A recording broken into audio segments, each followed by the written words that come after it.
of you are here.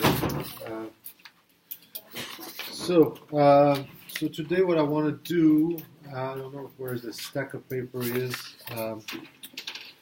I want to introduce to you guys projects, discuss them briefly, and then try to effectively create teams for the projects. And hopefully we'll have some time after this so I can cover at least one small series of slides and we'll go from there. So where is the stack? Is it going? Does it go all the way already? So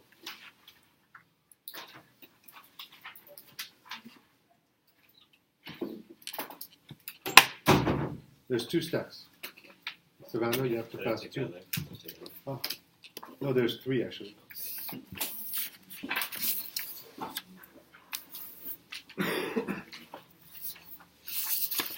Okay.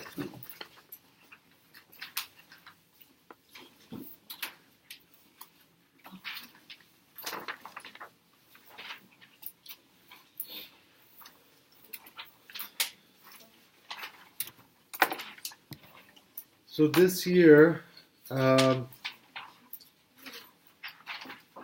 bit different than last year's and some of the previous years. And one of the thing is, I had a harder time finding actual sponsored projects, and a few fell through the cracks. So what we have, and I think some of you may enjoy that. We have two hands-on projects and two theoretical projects.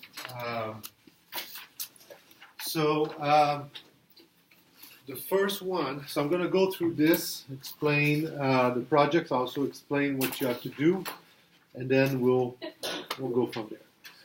So the first one is actually coming from one of you guys, Dario Bauer, that sits in the corner there, works for a company in town called AHA Pure Foods. I have a hard time saying this. And I don't know, how many of you know about that company? One, two? Okay. I didn't know as well, so that's okay. So it's a local soup company, okay? They sell locally at El Founders Market, Gord's, Lucky, and a few other places in Florida. So their product is soup, as I mentioned, that is temperature sensitive and packaged in glass jars. One thing they want to do is ship this, expand their market, okay? And one of the aspects we're going to work on is trying to develop a packaging system to ship 1 to 5 jars to customer in Florida, okay? So that means you need to have some flexibility. You may need to have more than one packaging option, okay, depending on if you're shipping 1 or 5 or 2 jars, okay? So that's something you will have to establish, okay? But the idea is, obviously, this is temperature sensitive and it's going to be shipped using FedEx or UPS, okay? Obviously, not all the answers are here. So once we establish the project, you're going to be able to discuss with companies, okay, and ask questions. That will be one of the first things, asking questions, try to learn about the projects. But in a way, so it's going to be designing a package, okay, and then testing it, so for distribution, okay, but also partially for temperature, okay. So that's the first project in a nutshell. The second project is with a medical device company called Argon Medical Devices, okay. So Argon basically manufactures a lot of disposable equipment for interventional radiology. So I don't know if any of you knows about this, but for me, I didn't know much about that before. What is interventional radiology? Is when the doctor goes from a small opening somewhere here and they go like pretty much anywhere in the body, okay? So catheter, biopsy needles, and stuff like this, disposable equipment. Okay, so what they're doing, what they ask us to do is they are at this point testing some of their equipment using the STM D4169. And so just to give you, I thought I will have time to discuss that, but I'm going to have to do that next week, okay?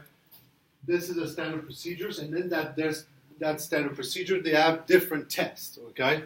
So these series of tests are called distribution cycles, okay? So the distribution cycles 13 is a sequence of tests. So you're going to have drop, vibration, impact, compression. That's just a series, a specific series of what they call schedule that is run into standard practice. And I already talked about you on this. When we have vibration, there's different levels of vibration, okay? For STM standards, assurance level 1 is the most severe, okay? So they're testing right now the most severe, okay? And they want to investigate how their package will perform if they were to decrease that level of severity to level 2, okay? So what we have, they already send us a bunch of, it's a lovely device. It's a bone marrow biopsy needle. So it's just a needle that actually goes through the bone, okay? It takes samples, okay? So we're not going to use them, okay, to do their purpose. So we'll have to perform two sets of standards, assurance level 1, assurance level 2, and we need to really investigate the packaging system after those testing. So look for any type of failure, if you have holes in the package, so we may have to use a leak testers and stuff like this. Compare the performance, highlight any differences in performance, and also if you have any types of failures, okay, I want you guys to try to recommend improvements, okay. You're most likely not going to be able to do the improvement, but at least think of solutions to the problem. Does it make sense? Clear? Good. So the third project, okay, is the first research paper, okay. And this one, okay, I want you to look at not basic, but technologies for analysis of the distribution environment. So there's a lot of technology that is available to packaging engineer to track products, okay, measure quantitatively and analyze environmental conditions during distribution chain. So that means what I want you to do, okay, is really, it's a broad research, okay. You look at a bunch of products, okay, you need to research, okay, and look at characteristics, pros and cons. What's the price? So I want to have price tags, okay. So I expect you guys to call the companies, okay, and say you're a student, okay, and you're doing a research project, and then try to get price, okay, on these things, okay, and to look at what's available to measure, record, analyze shocks and vibration during transport operation. So that's something a little bit similar to the ISTA paper I sent you when they attached those sensors to the truck. I want to get more details about what is available on this, looking as well as what's available to measure and record temperature. This is also interesting. Shelf life is a big portion.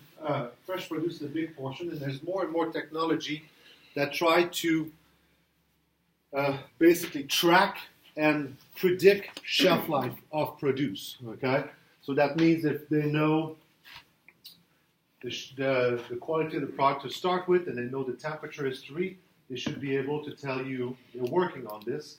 That load of strawberries has 2 more weeks of shelf life. Because of temperature abuse, this one has a few days, things like this. So there's more and more of these available. So I would like you to do that.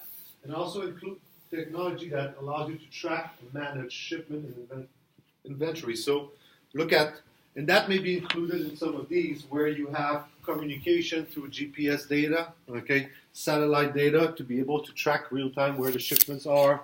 And also in a way, if we have ways to link shock event or vibration event, okay, to location, okay. So there's technology that do this. So that's kind of a broad thing here to look at what are these technology available. The fourth project, which is also another research paper, this one is focused on shipment of pharmaceutical products. So we talked a little bit about this in the beginning of the semester, okay? So there's a lot of technology available to ship temperature-sensitive products, okay, in non-refrigerated conditions, okay? So some are designed for small units, a case, for example, and other for larger units, pallet level, even larger than a pallet, okay? Some are designed for aircraft pallets, for example. So I want you to look at what are these technology, okay? Very similar. What are their characteristics? How do you compare? Are there any certification? And so on. And basically look at what's available for small quantity of products, so an insulated shipper, basically.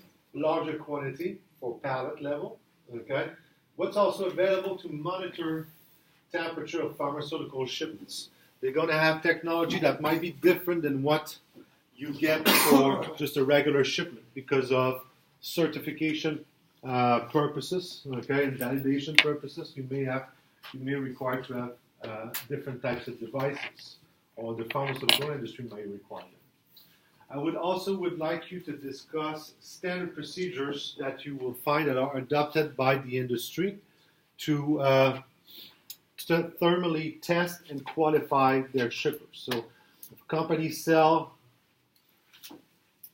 an insulated shipper for small quantity or big quantity, they must have tested them. Okay, so I want to look at, I want you guys to get information of what standard they use, how are they tested, and things like that. Does it make sense? So, good. So until the end of the semester, we'll have a few more lectures. We have the exam, okay, but we're not going to have lectures until the end of the semester. So we have, again, I have a few more slides to go, so maybe 2 or 3 lectures, 4 tops, okay? But that means this time, okay, is going to be available to you to meet and work on these projects, okay? So I know that you guys have different, coming from a different program, a busy schedule, but there's no excuse not to meet at least 3 hours per week as a team and discuss these. This is a semi-big classroom. I can provide you with other spaces as well to meet, okay? But that will be the focus. It also means that some of you have to work in the lab, okay? Will have to work in the lab at some point.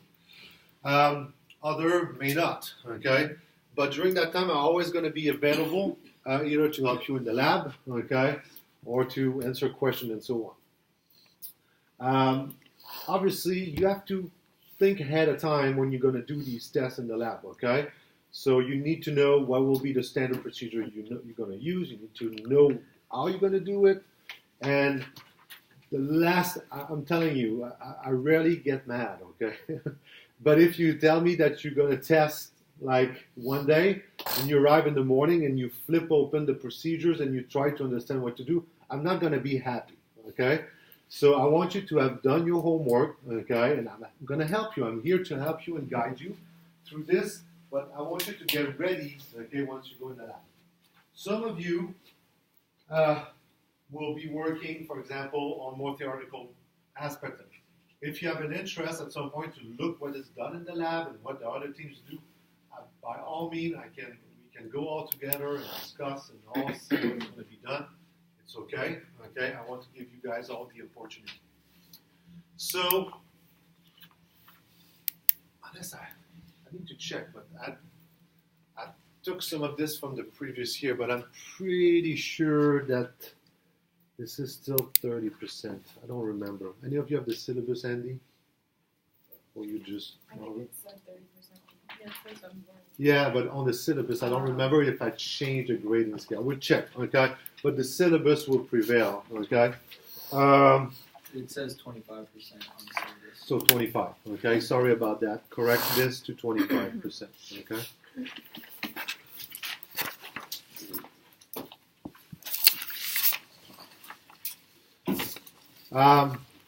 So, okay, and obviously I know you may not have time to do this, so I'm also going to be available outside office hours.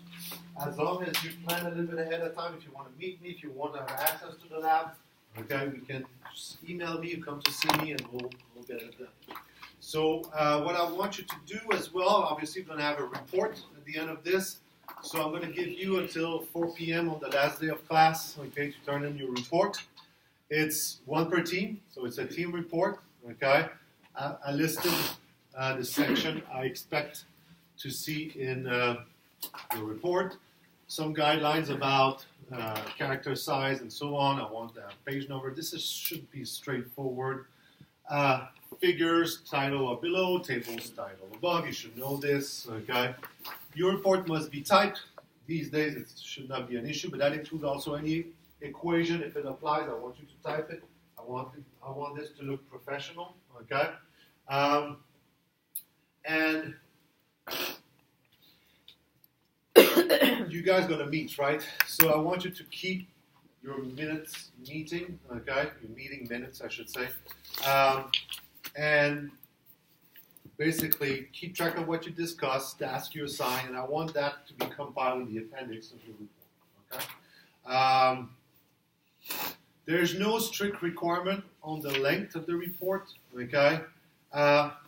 Should be around 15-20 pages. What I'm going to do as well is I'm going to post on Canvas an example of an older report that was really good, okay, to give you an idea of what I expect, okay?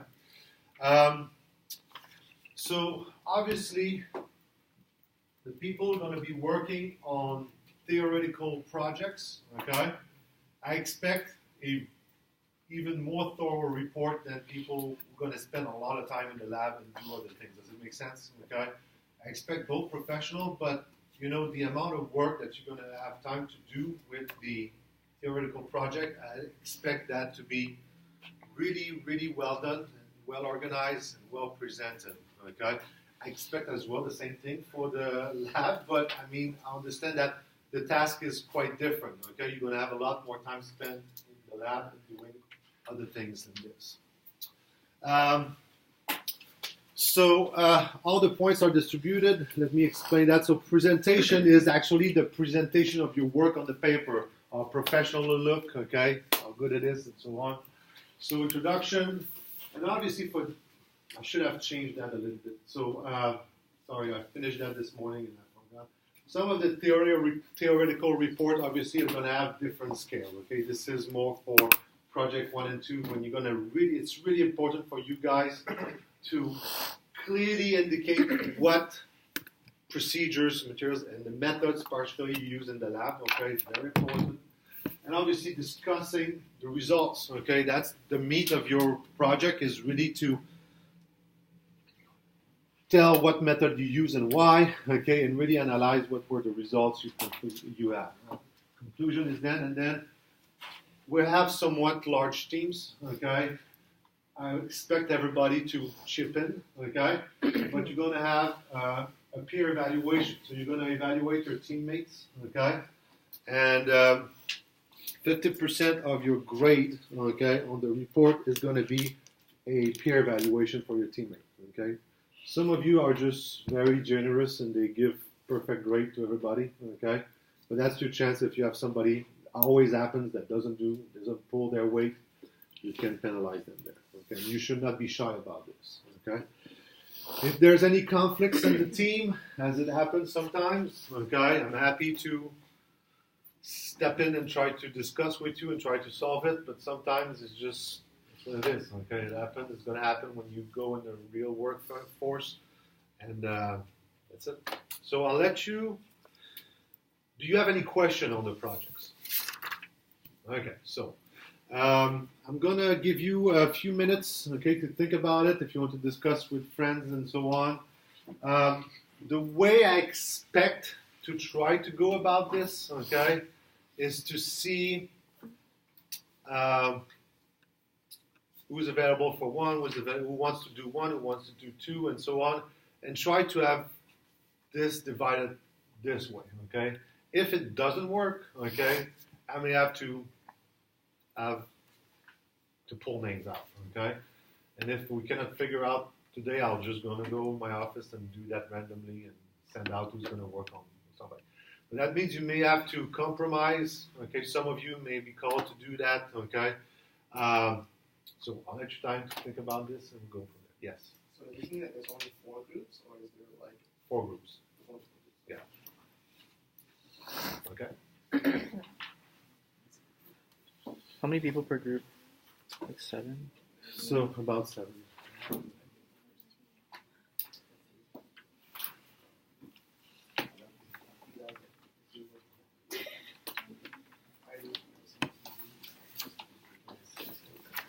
This person's here? Yeah, Daria. Who? She's in the corner over there. With glasses? Uh-huh. Oh, I really want to do the first one. We'll see.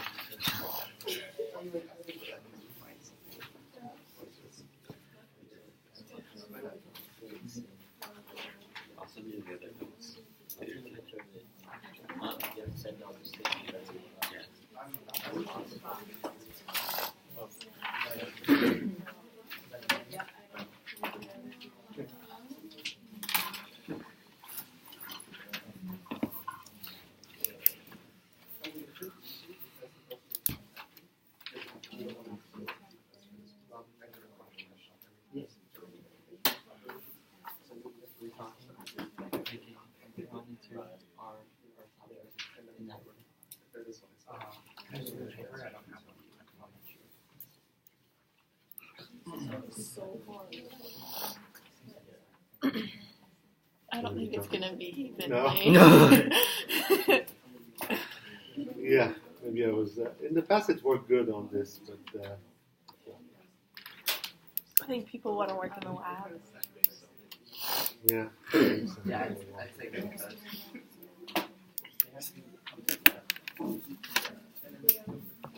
Okay, let's see. I'm going to go more general, okay? Who has an interest in project 3 and 4? Okay. Okay, a few of you. Okay. So let's go with this.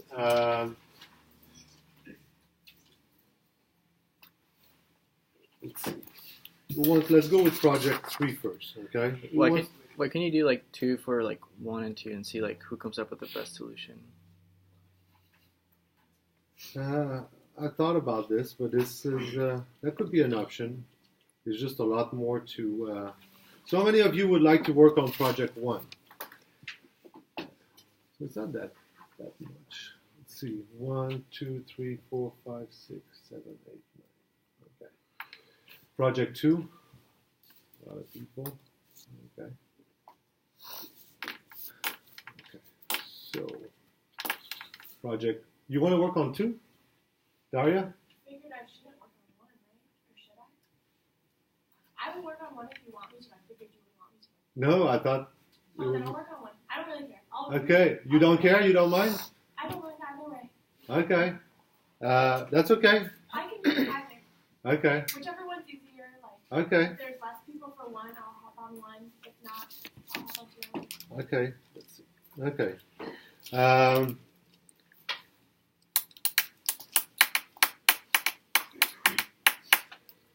So let's see. 2. I cannot have 2 teams working on 2. Okay. So that means I'm going to have about that's a lot. That will be a lot of work. Okay. So I may have about 8 people working on 2. Okay. So on project 1, we could do about 2 teams of 5. So that will be 10 people on 1. The issues with this might be the cost, okay? Because if we have to buy a bunch of things, boxes, and that may strain my budget a little bit. But that might be interesting to have 2 competing teams working on this. So one team's going to pass the class, the other team's going to fail. I like that you think it's funny. Okay, so let's see. So that will be 18, and that will leave us about 5 on the other projects. Okay, so let's do this. Okay, so I will limit that to 8 people on number 2. Okay, so let's go to see if I can get 10 people in 2 teams. Okay, for number 1. Okay, so I'll put you in a standby area. We'll see how it goes. Okay, so let's raise your hands for number 1. Okay. 1, 2, 3, 10. That is kind of I need to take notes of this. Okay, so 1. Okay, let's see. I need to go down. It's going to be easier. Laura, right?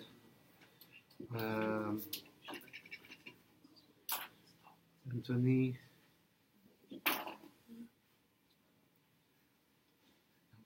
Gabriella. Alex Lopez. So I think I have all the first row.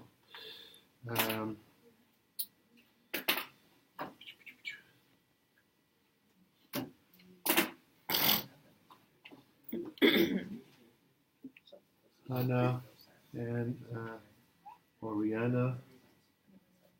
Did you add more people? 4, 5, 6, 7, 8, 9, 6. Okay. Savannah. Come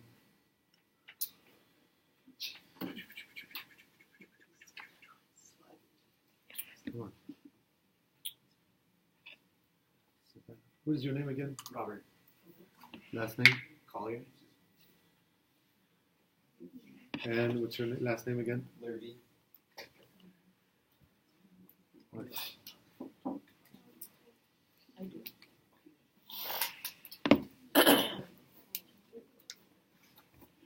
Okay, so Daria, you're going to be working on a different project, is that okay? Yeah. Okay. Okay, project 2. Okay.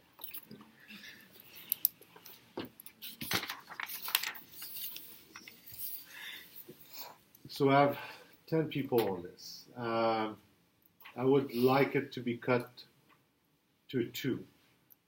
If one of you want to switch to the top project 1, I can do have a team of 6 and 5. I don't mind, but or 2 teams of 6. I could always do that, but I need really 8 people on this one. Top, because the team more than 8, it's really hard. So let's see, 1, 2, 3, 4, 5, 6, 7, 8. What I can do, okay, I'm going to do that really randomly. I could take all your names, okay, and do a drawing in my office, and then go later that way. Is that okay? I'll switch. I don't care. You both going to switch? Yeah, that's fine. Okay. So, Daria, thank you, Michael, and Daria. You want to go to a 3 and 4 project or a number 1 project?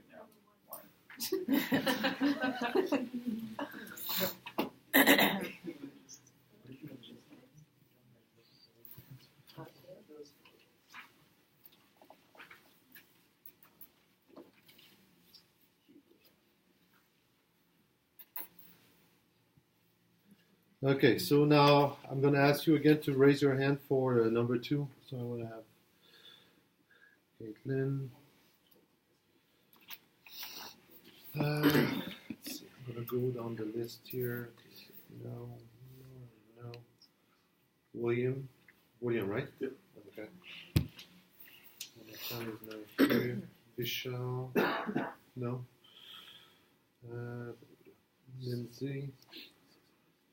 Jenny, Purvis, John, right? Daniel, and Tyler, right?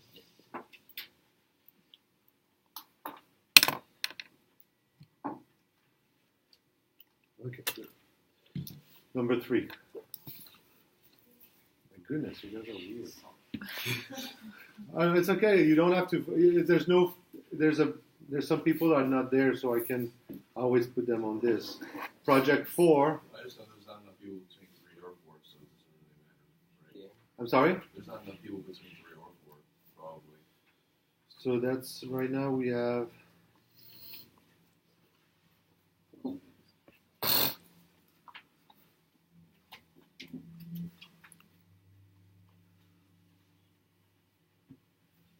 So we should have 9 people left. Yeah. Okay.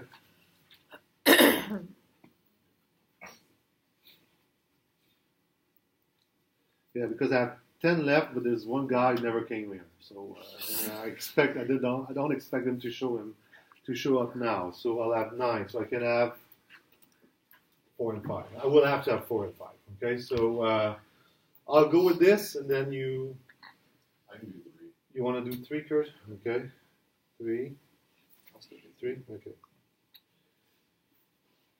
James. So you guys want to do 4? Okay. So that's Ariel, David, and Calvin. 4 as well, for sure. 4. Okay, that wasn't that bad. I have to compromise a little bit. But, so everybody here is accounted for? Oh, what did you want? 4? Okay.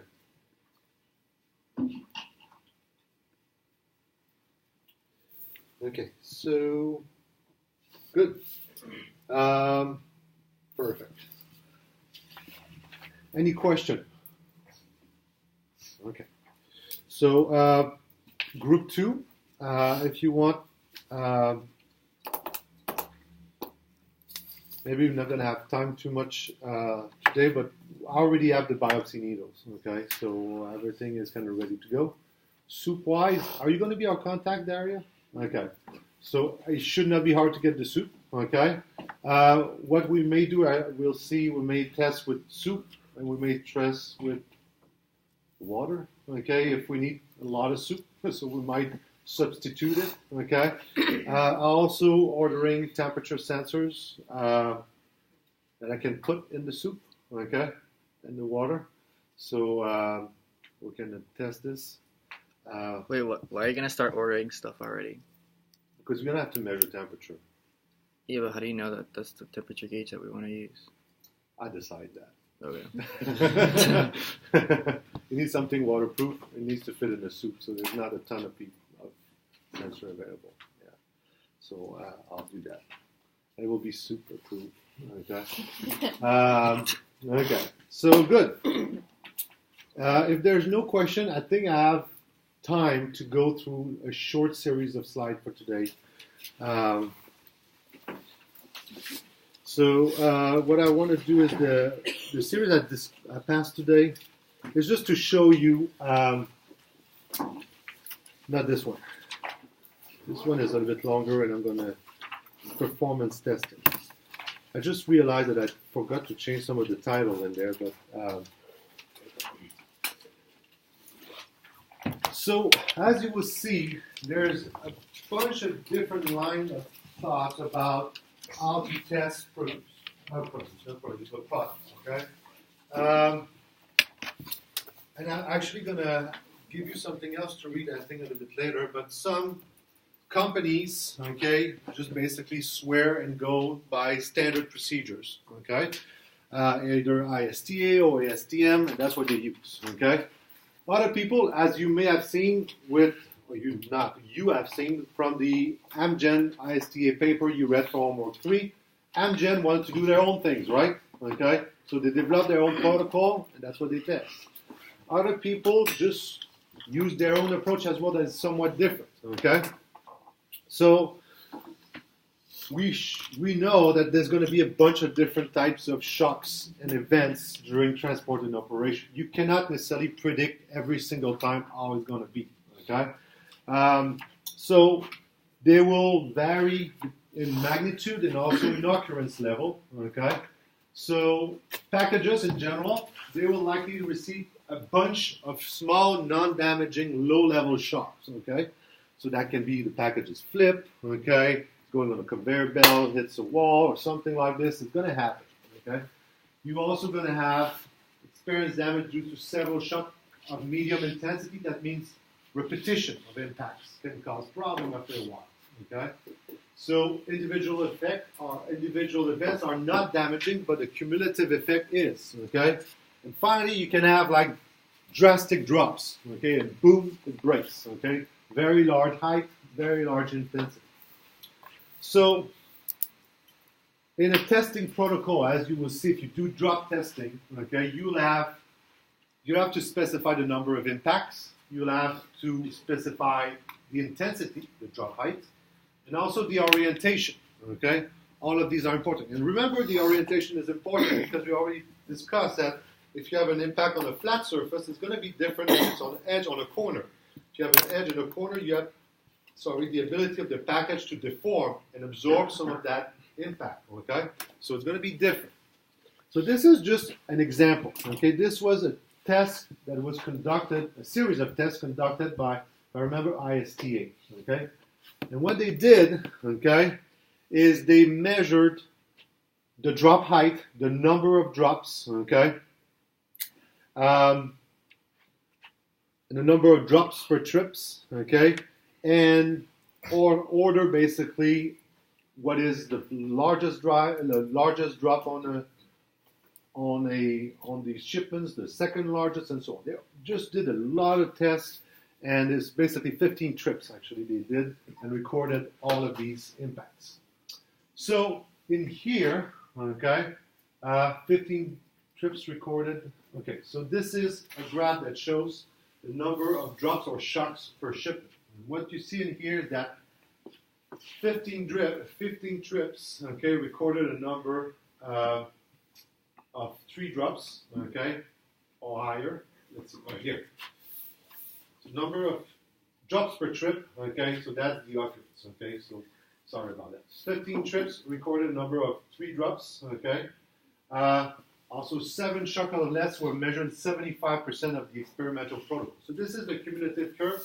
So if you go to 75%, okay, you're about here. So 7 shocks or less were measured in 75% of the experimental shipment. So how do you go around and try to design a protocol if you were to perform tests like this? Do you have a question? No. Okay. So so you want typically, okay, to provide protection against about 90 to 95% of the drops. It depends as well if your product is kind of cheap, okay, or if it's cannot be damaged, okay. But we already discussed about it. It's kind of non-rational to try to protect against everything, okay, because it's going to cost too much money.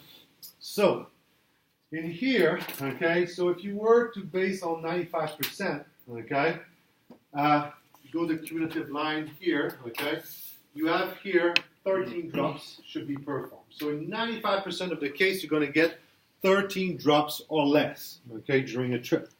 So based on, if you were to try to basically study your distribution environment, you get that data. So that will be a way to try to design a test for this if you don't want to use a standard. So the number of tests based on this, about 13 drops. Now you have to define the orientation and the drop height, okay? So the top graph here is the drop height distribution, and here you have the highest drop per trip distribution. So it can be observed from the top figure here that there's significant variation regarding the drop height. Okay, you have a lot of drop height here from low drop heights, okay? And everything past waist high, you know, you have a few, but it's not a bunch of them, okay? Some people disagree with that quite a lot, okay? Some people are really adamant about the fact that you should drop from waist high, okay? Because this is how most packages are going to be transported at some point, okay? And typically it's when packages are handled by us, okay, that they fall, okay? So in here, the bottom figure presented the highest drop per trip and ship, okay? In 95% of the case here, we go here. Let's see. Let's see if I can find about here. So that's the plateau here. So cumulative is over here. So 39 inches was like the highest drop you had. that is a significant drop, okay? But it's likely to happen, okay? At some point, it is an occurrence that can happen. And again, I always give that example. I told you probably the example, the time when we tested a guitar amplifier here. Did I tell you this? It's a huge box, okay? When it was delivered by FedEx, FedEx truck just passed there.